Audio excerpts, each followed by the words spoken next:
ನಿನ್ನ ಚಿಕ್ಕ ಸಾಕು ಎಣ್ಣೆ ಸೊಳಗಿಗೂ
ಅದು ಈ ಬೈರೇಗೌಡ ಕಟ್ಟಿರುವ ಭದ್ರಕೋಟೆ.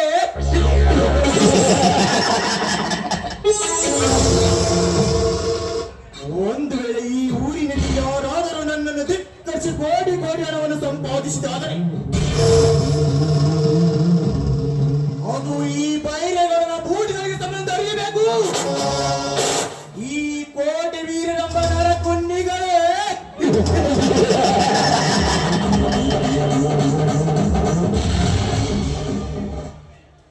ಈ ಬೈರೇಗೌಡ ಒಮ್ಮೆ ಸಿಟ್ಟಿನಿಂದ ನಿಟ್ಟುಸಿರು ಬಿಟ್ಟು ಕರ್ಮದ ಕಾಳೆ ಎನ್ನುವುದು ದಿಟ್ಟಿ ಎತ್ತಿದ್ದರೆ ಸಾಕು, ಇಲ್ಲಿರುವ 8 ದಿಕ್ಕುಗಳು ತಮ್ಮ ದಿಕ್ಕನ್ನೇ ಬದಲಾಯಿಸಿಕೊಳ್ಳುತ್ತವೆ. ಸರಕಾರಕ್ಕೆ ಸಾಲ ಕೊಡುವ ಈ 1000 ಅಳಿಯ ಸರದಾರನ ಮಾತು ಅಂದರೆ ಇಲ್ಲಿ ಗರ್ಭ ಕುಡಿದಿರುವ ದೇವರಿದ್ದಂತೆ.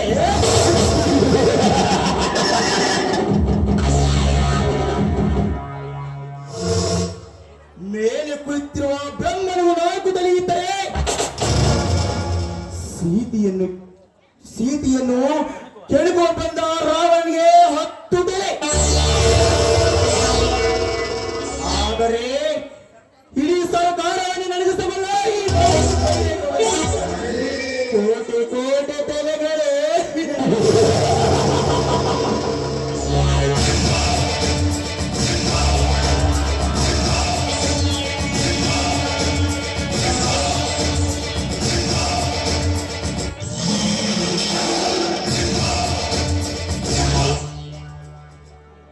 ಗೌಡ್ರೆ, ಯಾರು? ಓ ಅಗ್ರಜ, ಯಾಕೆ ಅಗ್ರಜ ಫ್ಯಾಕ್ಟ್ರಿಯಿಂದ ಬೇಗ ಬಂದಿರಲಿಲ್ಲ? ಏನಾದರೂ ಕೆಲಸವಿತ್ತೆ? ಹೌದು ಗೌಡ್ರೆ, ಒಂದು ಮಹತ್ವದ ವಿಷಯವನ್ನು ಮಾತನಾಡಬೇಕೆಂದೆ, ಅದಕ್ಕೋಸ್ಕರ ನಿಮ್ಮನ್ನು ಕಾಣಲು ಬಂದಿರವೆ. ಏನು ಮಹತ್ವದ ವಿಷಯ? ಅದು ಏನು ಹೇಳಿ ಅಗ್ರಜ? ಗೌಡ್ರೆ, ಸುತ್ತು 10 ಊರಿಗೆ ಒಡೆಯನಾದ ನಿಮಗೆ ನಮ್ಮ ಸ್ಟೀಲ್ ಫ್ಯಾಕ್ಟರಿಯ ಕಂದಾಯ ಕಟ್ಟಿಲ್ಲವೆಂದು ನಮ್ಮ ಫ್ಯಾಕ್ಟರಿಯನ್ನೇ ಸೀಜ್ ಮಾಡಲಿಕ್ಕೆ ನೋಟಿಸ್ ಕಳಿಸಿದ್ದಾರೆ ಕಂದಾಯ ಅಧಿಕಾರಿ. ನಮ್ಮ ಫ್ಯಾಕ್ಟರಿಯನ್ನು ಸೀಜ್ ಮಾಡಲಿಕ್ಕೆ ನೋಟಿಸ್ ಕಳಿಸಿದ್ದಾನ?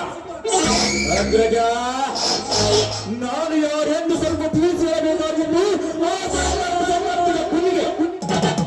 ಗೌಡ್ರೆ, ನಾನು ಎಷ್ಟು ತಿಳಿಸಿ ಹೇಳಿದರು ನನ್ನ ಮಾತು ಕೇಳುತ್ತಿಲ್ಲ ಆ ಕಂದಾಯ ಅಧಿಕಾರಿ. ಅದಕ್ಕೆ ಶಂಕದಿಂದ ಬಂದರೆ ತೀರ್ಥ ಎಂಬಂತೆ ನಿಮ್ಮಲ್ಲಿ ಯಾಕರೆ ತಂದಿದ್ದೇನೆ, ಅದು ಏನಂತ ವಿಚಾರಿಸಿ. ಶಬಾಷ್ ಶಬಾಷ್ ಅಗ್ರಜ, ಶಬಾಷ್. ಒಳ್ಳೆ ಕೆಲಸವನ್ನೇ ಮಾಡಿದೀಯ. ಈಗ ಎಲ್ಲಿನ ಕರಿಯ ಅಧಿಕಾರಿ ನಾನು. ಆಯ್ತು ಗೌಡ್ರೆ. ರಂಗ, ಲೇ ರಂಗ,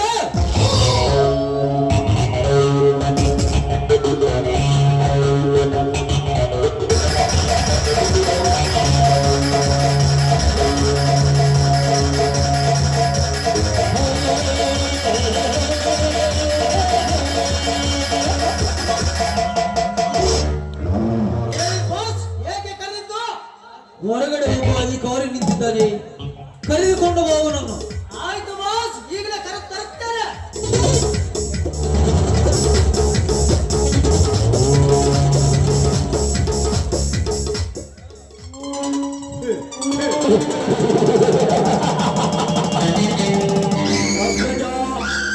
ಈಗ ಗೊತ್ತಾಗುತ್ತದೆ ಆ ಅಧಿಕಾರಿಗೆ ಈ ಬೈರವರ ಶಕ್ತಿ ಎಂತಾದು ಎಂದು.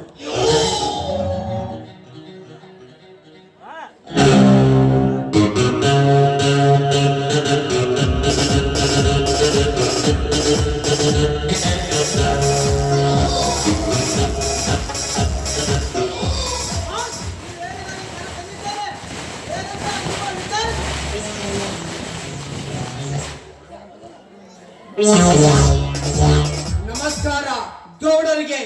ಓಹೋ, ನನ್ನ ಬಗ್ಗೆ ಎಲ್ಲವನ್ನು ತಿಳಿದುಕೊಂಡೇ ಬಂದಿರುವೆಂದು ಕಾಣುತ್ತದೆ. ಪರವಾಗಿಲ್ಲ. ಅಂದಹಾಗೆ ತಮ್ಮ ಹೆಸರು? ನನ್ನ ಹೆಸರು ಪಿ.ಕೆ. ರವಿ ಅಂತ. ಕೋಲಾರ ಜಿಲ್ಲೆಯಲ್ಲಿ ಜಿಲ್ಲಾಧಿಕಾರಿಯಾಗಿ ಸೇವೆ ಸಲ್ಲಿಸಿ ಈಗ ನಿಮ್ಮ ಜಿಲ್ಲೆಗೆ ಕಂದಾಯ ಅಧಿಕಾರಿಯಾಗಿ ಬಂದಿದ್ದೇನೆ.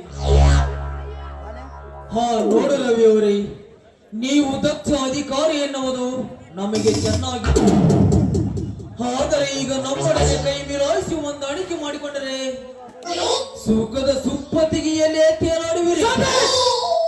ಮುಂದೆ ಬಂದು ಮಾತನಾಡುತ್ತೆಯಾದರೆ ನನ್ನ ಅಧಿಕಾರವನ್ನು ತೋರಿಸಬೇಕಾಗುತ್ತದೆ. ಎಚ್ಚರ! ನಾನು ಕುಟುಂಬದಿಂದ ಬಡವನೇ ಆಗಿರಬಹುದು, ಆದರೆ ಸರ್ಕಾರಕ್ಕೆ ಯಾವತ್ತೂ ದ್ರೋಹ ಮಾಡುವವನಲ್ಲ. Understand? ಶಬಾಷ್ ಅಧಿಕಾರಿ, ಶಬಾಷ್. ನಿನ್ನಂತ ಕೆಟ್ಟ ಅಧಿಕಾರಿಯನ್ನು ಎತ್ತು ಸರ್ಕಾರದ ಸೇವೆಗೆ ಬಿಟ್ಟಿರುವ ಆ ನಿನ್ನ ಎತ್ತ ತಾಯಿಗೆ ನನ್ನದೊಂದು ಸಲಾಂ. ಆದರೆ ಅದನ್ನು ಅಸ್ತ್ರವಾಗಿ ಇಟ್ಟುಕೊಂಡು ಈ ಬೈರಗಳನ್ನು ಎದುರಾಕಿಕೊಂಡರೆ ಮುಂದೆ ತೊಂದರೆಯನ್ನು ಅನುಭವಿಸುತ್ತೀಯಾ? ಎಚ್ಚರ! ನೋಡಿ, ನೀವು ಕೂಡ ನನ್ನ ಹಾಗೆ ಒಬ್ಬ ಸರ್ಕಾರದ ಸೇವಕನೆಂದು ಮರೆಯಬೇಡಿ. ನಿಮ್ಮನ್ನೇ ನಂಬಿಕೊಂಡು ಫ್ಯಾಕ್ಟರಿಯಲ್ಲಿ ಕೆಲಸ ಮಾಡುವ ಬಡ ಕಾರ್ಮಿಕರಿಗೆ ಒಳ್ಳೆಯದನ್ನೇ ಮಾಡಬೇಕು ಹೊರತು ಈ ರೀತಿ ಸರ್ಕಾರಕ್ಕೆ ಅನ್ಯಾಯ ಮಾಡುವುದು ಸರಿಯಲ್ಲ. ಅಧಿಕಾರ ಇದೆಯೆಂದು ಮಾತ್ರಕ್ಕೆ ಈಗ ನಮಗೆ ಬುದ್ಧಿ ಹೇಳಲು ಬರಬೇಡ. ನಿನ್ನಿಂದ ಬುದ್ಧಿ ಬೋಧನೆಯನ್ನು ಮಾಡಿಸಿಕೊಂಡು ಆ ಗಾತನ್ನು ಪುತ್ರನಾಗುವ ಅವಶ್ಯಕತೆ ನಮಗೂ ಇಲ್ಲ. ಸುಮ್ಮನೆ ಬಂದ ಕೆಲಸದ ಬಗ್ಗೆ ಮಾತನಾಡಿ ಹೊರಟು ಹೋಗುವ ಇಲ್ಲಿಂದ. ನೋಡಿ ಸರ್, ನಾನೇನು ನಿಮ್ಮ ಜೊತೆ ವೈರತ್ವ ಮಾಡಲಿಲ್ಲ. ಹಾಗಂತ ನೀವೇನು ನನ್ನ ಶತ್ರುಗಳೂ ಅಲ್ಲ. ನಾನು ನನ್ನ ಡ್ಯೂಟಿ ಮಾಡುತ್ತಿದ್ದೇನೆ. ನೋಡಿ ಸರ್, ಸುಮಾರು ವರ್ಷಗಳಿಂದ ನಿಮ್ಮ ಫ್ಯಾಕ್ಟರಿಯ ಕಂದಾಯ ಹಣವನ್ನು ಪಾವತಿಸಿರುವುದಿಲ್ಲ. ಅದಕ್ಕೆ ಬಡ್ಡಿ ದರ ಸೇರಿ 40 ಕೋಟಿ ಆಗಿದೆ. ನೀವು 15 ದಿನದೊಳಗಾಗಿ ಹಣ ಕಟ್ಟದಿದ್ದರೆ ಕಾನೂನಿನ ಪ್ರಕಾರ ನಿಮ್ಮ ಫ್ಯಾಕ್ಟರಿಯನ್ನು ಸೀಸ್ ಮಾಡಬೇಕಾಗುತ್ತದೆ. ಮುಚ್ಚು ಬಾಯಿ ಸರ್ಕಾರದ ನಾಯಿ. ಈ ಬೈರೇಗೌಡನ ಫ್ಯಾಕ್ಟರಿ ಸೀಜ್ ಮಾಡುವಷ್ಟು ಸತ್ತು ಬಂದಿದ್ದಾರನಿಗೆ. ಸುತ್ತು ಹತ್ತೂರಹಳ್ಳಿಯ ಬಡ ಕಾರ್ಮಿಕರಿಗೆ ಅನ್ನ ಹಾಕುವ ಈ ಬೈರೇಗೌಡ ಫ್ಯಾಕ್ಟರಿ ಮುಚ್ಚುವಷ್ಟು ಮುಂದುವರೆದಿದ್ದಾದರೆ ಈ ಜಿಲ್ಲೆಯಿಂದ ಕಿತ್ತೆಸಬೇಕಾಗುತ್ತದೆ. ಹಾಗೆ ಮಾತಿನಲ್ಲಿ ಸ್ವಲ್ಪ ನಿಗಾ ಇಟ್ಟುಕೊಂಡು ಮಾತನಾಡಿ. ಒಬ್ಬ ಸರ್ಕಾರದ ಅಧಿಕಾರಿಯ ಮೇಲೆ ನಿಮ್ಮ ಹುಟ್ಟಿನ ದರ್ಪವನ್ನು ತೋರಿಸಲು ಬಂದರೆ ನಾನು ನನ್ನ ಕಾನೂನಿನ ಪ್ರಕಾರ ಒತ್ತು ಒಳಗಾಕಿಸಬೇಕಾಗುತ್ತದೆ. ಎಚ್ಚರ! ದಕ್ಷ ಅಧಿಕಾರ ಇದೆ ಎಂದು ಧೈರ್ಯದಿಂದ ಬೆಳೆದರೆ ಈ ಅಗ್ರಜಿನ ಮಾಯದ ಮರ್ಮವನ್ನು ತೋರಿಸಬೇಕಾಗುತ್ತದೆ. ಎಚ್ಚರ! ಈಗ ಈ ಅಗ್ರಜ ಮದ ತುಂಬಿದ ಗದರು ಅಚ್ಚನ ಆಗುವುದರೊಳಗಾಗಿ ಸುಮ್ಮನೆ ಇಲ್ಲಿಂದ ಕಾಲು ಕಿತ್ತಿದರೆ ಸರಿ, ಇಲ್ಲದಿದ್ದರೆ ಈಗಿಂದ ಪಾಲಿಗೆ ಈ ಅಗ್ರಜ ಉಗ್ರನಾಗಬೇಕಾಗುತ್ತದೆ. ಹೊರಟು ಹೋಗು ಇಲ್ಲಿಂದ. ಹುಟ್ಟಿನಲ್ಲಿ ದೊಡ್ಡಪ್ಪ ಅನಿಸಿಕೊಂಡ ನಮ್ಮ ಗೌರವ ಫ್ಯಾಕ್ಟರಿ ಸೀಜ್ ಮಾಡುತ್ತಂತ ಬಂದರೆ ನಮಗೆ ಗೊತ್ತಾಗದೆ ಜಿಲ್ಲದಿಂದ ಹೊರಗೆ ಹಾಕಿಕೊಂಡಿದ್ದಾರೆ. ಊರು ಬಿಟ್ಟು ಇರುವಾಗ ನಿನ್ನ ಓಡಿಸುವುದು ನನಗೆ ಯಾವ ಲೆಕ್ಕ? ನೋಡು ರವಿ, ನಿನಗೆ ತಿದ್ದಿಕೊಳ್ಳಲು ಇನ್ನೊಂದು ಅವಕಾಶ ಕೊಡುತ್ತೇನೆ. ನೀನು ಈಗಲೇ 5 ಕೋಟಿ ಹಣವನ್ನು ಕೊಡುತ್ತೇನೆ. ಆದರೆ ಹಾಗಿರುವ 40 ಕೋಟಿ ಎಂದು ಬರೆದು ಮಿಕ್ಕಿದ ಹಣವನ್ನು ನೀನೇ ತೆಗೆದುಕೊಂಡು ಆಯೋಜನೆ ಮಾಡಿದ ಕಲಿಸು. ಅದನ್ನು ಬಿಟ್ಟು ನಿನ್ನ ನಿಯತ್ತನ್ನು ತೋರಿಸಲು ಬಂದರೆ ನಿನ್ನ ನಿಷ್ಠೆಗೆ ಕಷ್ಟ ತಪ್ಪಿದಲೆಂದು ತಿಳಿದು ಗೌಡ್ರೆ, ನಾನು ಎಲ್ಲ ವಿಷಯವನ್ನು ತಿಳಿದುಕೊಂಡೆ ಈ ಅಧಿಕಾರಕ್ಕೆ ಬಂದಿದ್ದೇನೆ. ನಾನು ಲಂಚವನ್ನು ಕೊಟ್ಟು ಕೆಳಗಿಳಿಸಿಕೊಂಡಿರುವ ಅಧಿಕಾರಿ ಅಲ್ಲ. ಒಬ್ಬ ಬಡ ರೈತನ ಮನೆಯಲ್ಲಿ ಹುಟ್ಟಿ ಶ್ರದ್ಧೆಯಿಂದ IAS ಪಾಸ್ ಮಾಡಿ ನಮ್ಮ ಭಾರತ ದೇಶದ ಸೇವೆ ಮಾಡಲು ಪಣ ತೊಟ್ಟು ನಿಂತಿದ್ದೇನೆ. ನನ್ನ ಪ್ರಾಣ ಕೊಡುತ್ತೇನೆ ವಿನಾ ನೀವು ಕೊಡುವ ಲಂಚಕ್ಕೆ ನಾನೆಂದಿಗೂ ಕೈ ಚಾಚಲಾರೆ. ಇದು ನನ್ನ ಸಿದ್ಧಾಂತ. ಕೊಡುತ್ತೇನೆ.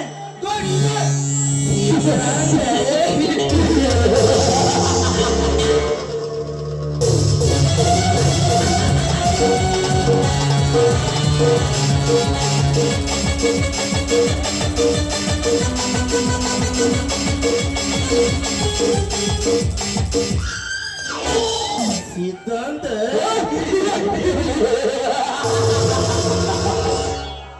ಸಾವಿನ ಜೊತೆ ಸರಸಾಡುವ ಈ ಬೈರೇಗೌಡನಿಗೆ ನಿನ್ನಂತ ಸಿದ್ಧಾರ್ಥರನ್ನು ಸತ್ತಿನ ಸಮಾಧಿ ಕಟ್ಟೋದಂದ್ರೆ ಈ ಚಕ್ರವರ್ತಿಗೆ ಚದುರಂಗರಾಜ ಬಿಟ್ಟಂತೆ.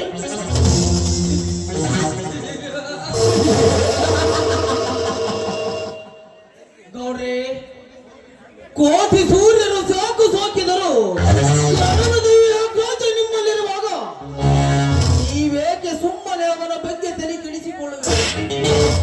ಕಾಡಿಗೆ ಸಿಂಹನೇ ರಾಜನಾದರೆ ಆ ಮರುಭೂಮಿಗೆ ಒಂಟಿನೇ ರಾಜ,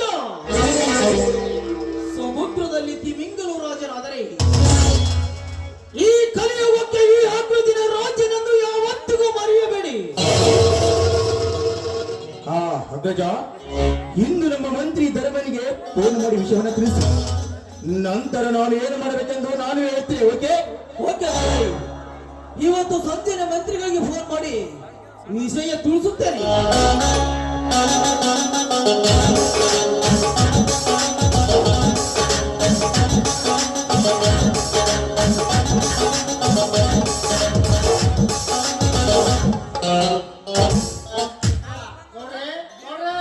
ಯಾಕೆ ಪರಸಲಿ, ಏನಾಯ್ತು ನಿನಗೆ? ಯಾಕೆ ಈ ರೀತಿ ಅವಸರದಿಂದ ಮಾಡಿ ಬರ್ತಿವೆ? ಭಾಗ್ಯಲಕ್ಷ್ಮಿ ಏನು ಭಾಗ್ಯಲಕ್ಷ್ಮಿನ? ಅದು ಏನಂತ ಬಾಯಿ ಬಿಟ್ಟು ಮಗಳ ಯಾಕೆ? ನಮ್ಮ ತೋಟದ ಹೊಲದಾಗ ಆಳವಾಯಿ ಮಣ್ಣು ತೆಗಿಯಕಂತ ಕಳಿಸಿದ್ದರು ಬೆಟ್ಟಪ್ಪನ. ದೊಡ್ಡ ನಿಧಿನೇ ಸಿಕ್ಕೈತಿ ಗೌಡ್ರ, ದೊಡ್ಡ ನಿಧಿನೇ ಸಿಕ್ಕೈತಿ. ನಮ್ಮ ಭಾಗ್ಯಲಕ್ಷ್ಮಿ ರೀ, ಭಾಗ್ಯಲಕ್ಷ್ಮಿ ಪರಸಲಿ, ಎಂತ ಸಂತೋಷದ ಸುದ್ದಿಯನ್ನು ತಂದಿರುವೆ. ಈ ಕೋಟೆ ಬೈರೇಗೌಡನ ಪಾಲಿಗೆ ಆ ಚಿನ್ನದ ಬೇಟೆ ಬಲಿಗೆ ಬಿದ್ದಂತಾಯ್ತು.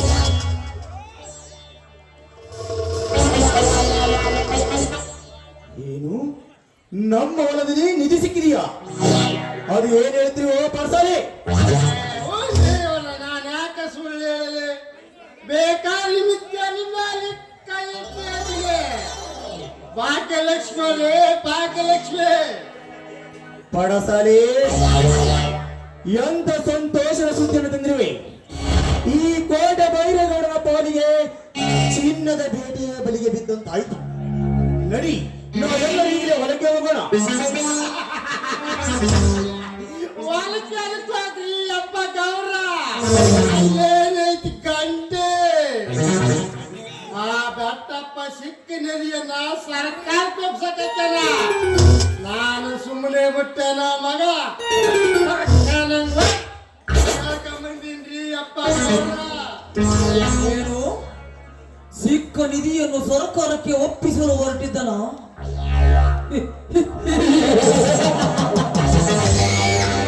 ಸರ್ಕಾರವೆಂದರೆ ನಮ್ಮ ದಣಿ, ನಮ್ಮ ದಣಿ ಎಂದರೆ ಸರ್ಕಾರವೆಂದು ಈಗ ನಾನು ತಿಳಿಸುತ್ತೇನೆ. ರಂಗು, ಏ ರಂಗು, ಆಯ್ತು ಬಾಸ್, ಈಗ ನಾನು ತರುತ್ತೇನೆ.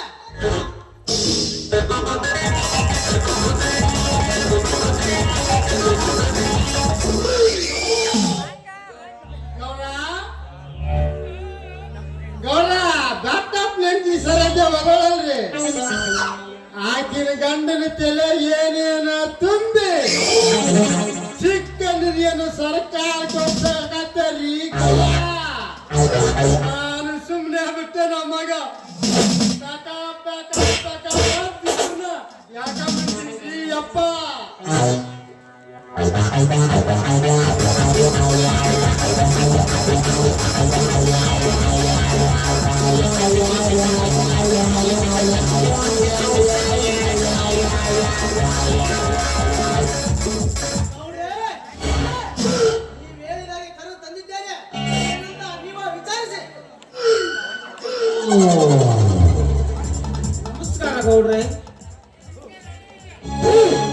ಈ ಹತ್ತಲೇರಿನ ನಮಸ್ಕಾರಕ್ಕೆ ನನ್ನ ಮನೆಯ ಅನ್ನವನ್ನು ತಿಂದು ಈಗ ನನಗೆ ಮೋಸ ಮಾಡಲು ವಂಚಾಗುತ್ತೀವಿ.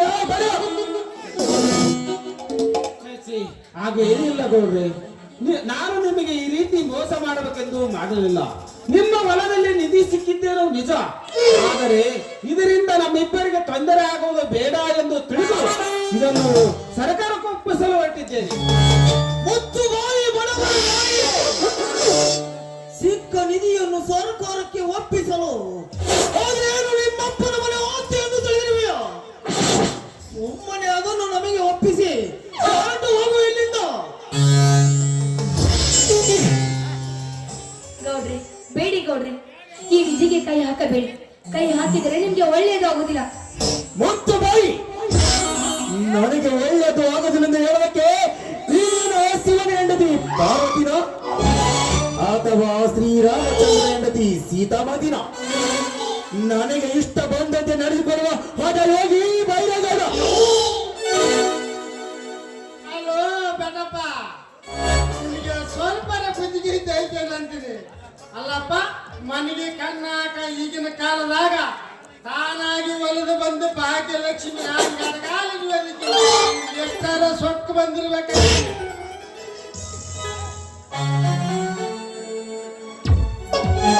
ಕಾರ್ಕೊಳರೆ, ಮನುಷ್ಯನಿಗೆ ಆಸೆ ಇರಬೇಕು ನಿಜ, ಆದರೆ ದುರಾಸೆ ಇರಬಾರದು. ಹಣದ ಸಂಪಾದನೆಯಲ್ಲಿ ಯಶಸ್ಸನ್ನು ಗಳಿಸಿದ ಮಾತ್ರಕ್ಕೆ ನಿಜವಾದ ಜೀವನದಲ್ಲಿ ಯಶಸ್ಸನ್ನು ಸಾಧಿಸಿದಂತಿಲ್ಲ. ಮೊದಲು ಅದನ್ನು ತಿಳಿದುಕೊಳ್ಳಿ. ಇಲ್ಲದ ವೇದಾಂತನ್ನು ಹೇಳೋದಕ್ಕೆ ನಿನ್ನನ್ನು ಇಲ್ಲಿಗೆ ಕರೆಸಿಲ್ಲ. ಸುಮ್ಮನೆ ನಮ್ಮ ಜಮೀನಲ್ಲಿ ಸಿಕ್ಕಿರುವ ಈ ನಿಧಿಯನ್ನು ನಮಗೆ ಒಪ್ಪಿಸುವುದರೆ ಸರಿ. ಇಲ್ಲದಿದ್ದರೆ ಈ ನಿಧಿಗೋಸ್ಕರ ಸಮಾಧಿಯನ್ನು ಕಟ್ಟಬೇಕಾಗುತ್ತದೆ. ಹೇಗೆ? ಗೌಡ್ರೆ, ಗೌಡ್ರೆ, ದಯವಿಟ್ಟು ಗೌಡ್ರೆ, ದಯವಿಟ್ಟು ಈ ಬಡಪಾಯಿ ಜೀವ ನಿಮ್ಮ ಕೈಯಲ್ಲಿದೆ. ನಿಧಿಯನ್ನು ನಿಮಗೆ ಒಪ್ಪಿಸುತ್ತೇನೆ. ಆ ಬ್ರಹ್ಮನಿಗೂ ತೀರದು ಸರಿ, ಆದರೆ ನಾನು ಈ ಜೀವ ಕೊಡ್ತೀನಿ ವಿನಃ, ಆದರೆ ಈ ನಿಧಿಯನ್ನು ಮಾತ್ರ ನಿಮಗೆ ಒಪ್ಪಿಸಲಾರೆ. ನನ್ನ ಮಗನೇ, ಸುಮ್ಮನೆ ಇತ್ತಂತೆಲ್ಲ ನಿನ್ನ ಮಾತೇ ಮಿತಿ ಮೀರುತ್ತದೆಯಲ್ಲ. ಈ ನಿನ್ನ ಸಾವು ಆ ಬ್ರಹ್ಮ ಬರೆಯದಿದ್ದರೆ ಹೇಗಾಯ್ತು? ಈಗ ನಿನ್ನ ಪಾಲಿನ ಬ್ರಹ್ಮನಾಗಿ ಬದಲಾಯಿಸಬಲ್ಲೆ ಆ ನಿನ್ನ ವಿಧಿಯ ಲಿಖಿತವನ್ನು. ಹಾಗೂ ಗೊತ್ತಾಗುತ್ತದೆ ಈ ಆಕ್ರೋಶನ ಆಜ್ಞೆಯ ಪೋತಾಕಿ ಎಂತದು ಎಂದು. ನೋಡ್ತಮ್ಮ, ಗೌರವಲ್ದಾಗ ಸಿಕ್ಕೈತೆ ಅಂದ ಮ್ಯಾಕ ಇದು ಸರ್ಕಾರ ಪಾಲ್ ಹೆಂಗಕತ್ತಿಲೆ ತಮ್ಮ. ಇದು ನಮ್ಮ ಗೌರಿಗೆ ಸೇರ್ಬೇಕಾದ ಪಾಲು ತಿಳ್ಕ.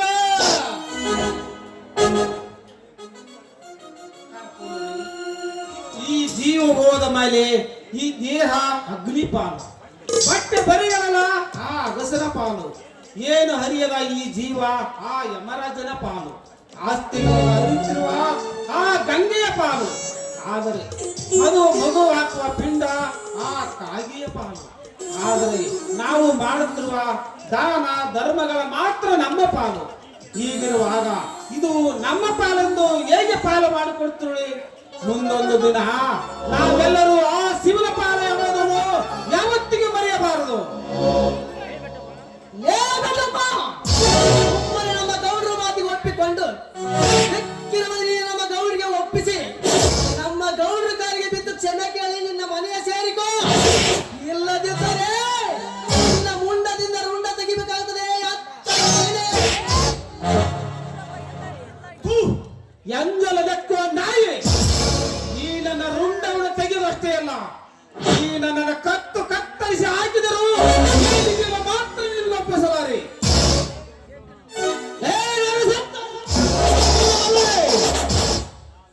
ನಾವು ಎಷ್ಟು ತಿಳಿಸಿ ಹೇಳಿದರು ಮತ್ತೆ ಅದೇ ಹರಿಕತೆ ಹೇಳಿ ಈ ಅಗ್ರಜನ ತಾಳ್ಮೆಯನ್ನು ಪಾಲಿಸಬೇಡ.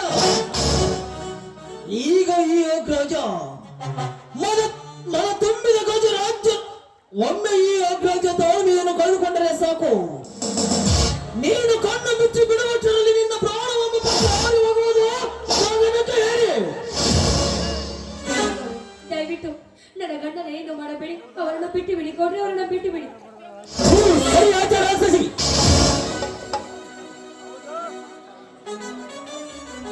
ಸರೋಜಾ, ನೀನ್ ಯಾಕೆ ಇವ್ರ ಮುಂದೆ ಅಂಗಳ ಹಚ್ಚಿಕೊಂಡು ಬೇಡಿಕೊಳ್ಳುತ್ತಿರುವಿ? ಇವರು ಮನುಷ್ಯತ್ವ ಇಲ್ಲದ ರಾಕ್ಷಸರು. ಅದೇನು ಮಾಡ್ತಾರ ಮಾಡಲಿ. ನೋಡು, ಬಗಲುವ ನಾಯಿ ಅದೆಂದಿಗೂ ಕತ್ತಲ. ನಡೆ, ಇದ್ದ ವಿಷಯವನ್ನು ತಿಳಿಸಿ ಪೊಲೀಸ್ ಕಂಪ್ಲೇಂಟ್ ಕೊಟ್ಟು ಮತ್ತು ಒಳಗಾಗ್ತಾರ. ನಡೆ ಸರೋಜಾ. ಸುಮ್ಮನೆ ಏಕೆ ಇವನ ಜೊತೆ ನಮ್ಮ ವಾದ? ಕೊಟ್ಟು ಬಿಡಿ ಎಂದು ಕೇಳುವುದಕ್ಕಿಂತ ಒತ್ತು ಕಿತ್ತುಕೊಳ್ಳುವುದೇ ಲೇಸು. ಕಿತ್ತುಕೊಳ್ಳುವ ಲಕ್ಷ್ಮಿ ಭಂಡಾರವನ್ನು ಬೆಟ್ಟಪ್ಪ, ಒಳ್ಳೆಯ ಮಾತಿನಿಂದ ಕೇಳುತ್ತೇನೆ, ಕೊಟ್ಟು ಬಿಡುವುದಿಲ್ಲ.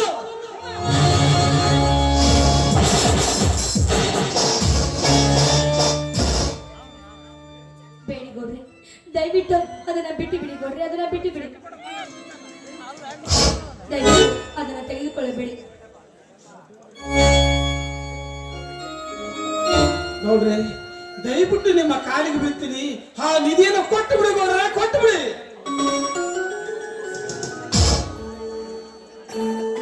ಹೌದು ಗೌಡ್ರೆ, ನೀವು 10ರಿಗೆ ಅನ್ನ ಹಾಕುವ ಒಡೆಯರು.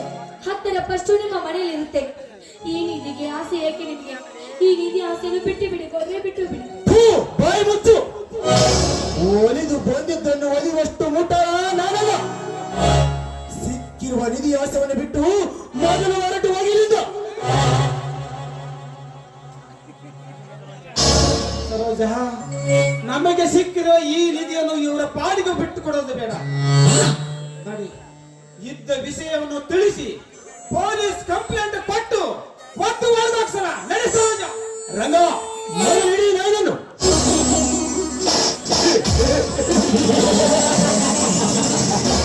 ಏ ಬೆಟ್ಟಪ್ಪ, ನಮ್ಮ ಮನೆ ಅನ್ನವನ್ನು ತಿಂದು ಈಗ ನನಗೆ ವಾಸ ಮಾಡಲು ವಂಚಾಕುತ್ತಿರುವೆಯಾ? ಬರುವ ನನ್ನ ಮೇಲೆ ಕಂಪ್ಲೇಂಟ್ಗಳನ್ನು ಹೊರಡಿಸುತ್ತಿರುವೆಯಾ? ಬಹಳ ದಿನಗಳಿಂದ ನಿಮ್ಮ ತಂದೆ ನಮ್ಮ ಮನೆಯಲ್ಲಿ ಕೆಲಸ ಮಾಡಿದನೆಂದು ತಿಳಿದು ಸುಮ್ಮನಿದ್ದರೆ ಈಗ ನನ್ನ ಕೈಗೆ ಕೋರಾಕ್ಷರ ವಂಚಾಕುತ್ತಿರುವೆಯಾ? ಅಗ್ರಜ, ಅರ್ಥವಾಯ್ತು ಗೌಡ್ರೆ. ಬೆಟ್ಟಪ್ಪ, ಹೋಗುವ ನಿನ್ನ ಆಸೆಯನ್ನು ನಾನು ಈಡೇರಿಸುತ್ತೇನೆ. ಹೋಗಿ ಬಾ.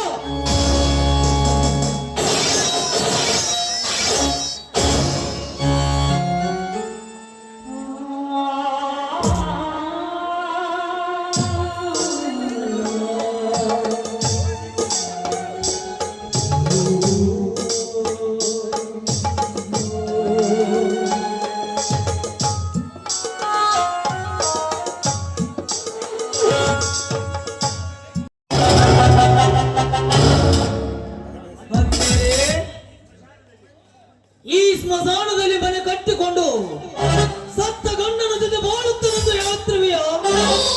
ಬೆಟ್ಟು ಬಿಡು ಈ ನಿನ್ನ ಕನಸಿನ ಕಟ್ಟು ಕಥೆಯನ್ನು. ರಂಗೋ, ಮುಂದುವರಿಸುವ ನಿನ್ನ ಕಾರ್ಯವನ್ನು.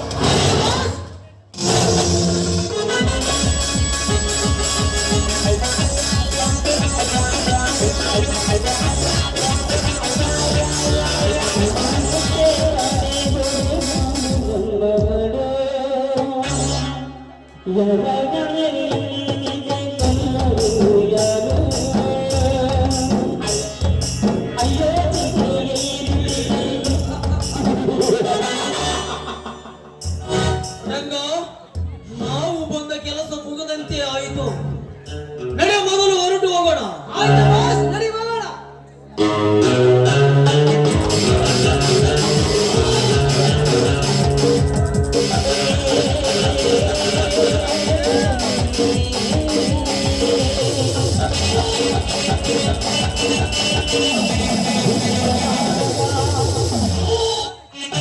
ಅಯ್ಯೋ ಪಾಪಿಗಳು, ಕೊನೆಗೂ ನನ್ನ ಗಂಡನ ಸಮಸ್ಯೆ ಬಿಟ್ಟರು. ತಾಯಿ ಬನಶಂಕರಿ, ನಾನೇನು ತಪ್ಪು ಮಾಡಿದೆ ಅಂತ ನನಗೆ ಇರ್ತಿ ಶಿಕ್ಷೆ ಕೊಡ್ತಾ ಇರುವೆ ನೀನು? ಹೇಳು ತಾಯಿ, ಹೇಳು. ಅನ್ಯಾಯವಾಗಿ ನನ್ನ ಗಂಡನ ಸಿಕ್ಕಿ ನಾನೇ ಆಗಿಬಿಟ್ಟೆ. ಇಲ್ಲ, ನಾನು ಮಾಡಿದ ತಪ್ಪನ್ನು ನಾನು ಅನುಭವಿಸಲೇಬೇಕು. ಇಲ್ಲಿ ಇರುತ್ತದೆ ಈ ಬೆಂಕಿಲಿ ನಾನು ಕೂಡ ಸಾಯಲೇಬೇಕು. ನಿಲ್ಲು ಸರೋಜಾ, ನಿಲ್ಲು. ಯಾರು ಯಾರು ನೀವು? ನನ್ನ ಹೆಸರನ್ನು ಕೂಗ್ತಾ ಇದ್ರಲ್ಲ, ಯಾರು ನೀವು? ನಾನು ನಿನ್ನೊಳಗಿರುವ ಪ್ರತಿ ಆತ್ಮ. ಪ್ರತಿ ಆತ್ಮ ಆದ್ರೆ ಏನಾಯ್ತು? ನನ್ನ ದಾರಿಗೆ ಅಡ್ಡ ಬರಬೇಡಿ. ನನ್ನ ಸಾಯಲೇಬೇಕು, ನನ್ನ ಸಾಯಲೇ. ಅಯ್ಯೋ ಹುಚ್ಚಿ, ಸಾವಿಗೆ ಸಾವೇ ಪರಿಹಾರವೆಂದು ತಿಳಿದಿವೆಯಾ? ನೀನು ಮಾಡಿದ ತಪ್ಪಿಗಾಗಿ ನಿನ್ನ ಹೊಟ್ಟೆಯಲ್ಲಿರುವ ನಿನ್ನ ಪುಟ್ಟ ಕಂದನಿಗೆ ಏಕೆ ಶಿಕ್ಷೆ ಕೊಡುತ್ತಿರುವಿ? ಹೇಳು, ಈಗ ನೀನು ಮಾಡುವುದು ತಪ್ಪಲ್ಲವೇ? ಹಾಗಾದ್ರೆ ಈಗ ನಾನು ಏನ್ ಮಾಡ್ಬೇಕು? ಹೌದು, ಏನು ತಪ್ಪು ಮಾಡಿದ ಏನು ಅರೆದನ್ನ ಕರುಳುಗಳೇನು ಸುಡುವುದು ಯಾವ ನ್ಯಾಯ?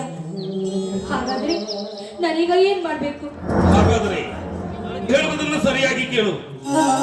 ಅನ್ಯಾಯವಾಗಿರುವ ಧೈರ್ಯದಿಂದ ನ್ಯಾಯದ ಹಾದಿಯನ್ನು ತುಳಿದು ನಡೆ.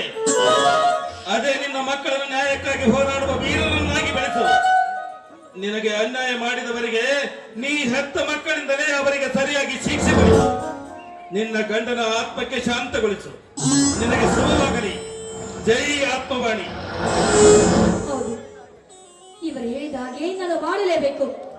ನನ್ನ ಮಕ್ಕಳನ್ನು ಸಿಂಧೂರ ಲಕ್ಷ್ಮಣ, ರಂಗೋಳಿ ಸಂಗೊಳ್ಳಿ ರಾಯಣ್ಣ ಹೀಗೆ ಬೆಳೆಸಲೇಬೇಕು. ಬೆಳೆಸಿ ನಮಗೆ ಮಾಡಿರುವ ಅನ್ಯಾಯವನ್ನು ಪ್ರತಿ ಅನ್ಯಾಯ ತೀರ್ಸ್ಕೊಳ್ಳಲೇಬೇಕು. ಅಯ್ಯೋ ಅಮ್ಮ, ಹೊಟ್ಟೆ ತುಂಬಾ ನೋವಾಗ್ತಿದೆ. ಅಯ್ಯೋ ಅಮ್ಮ.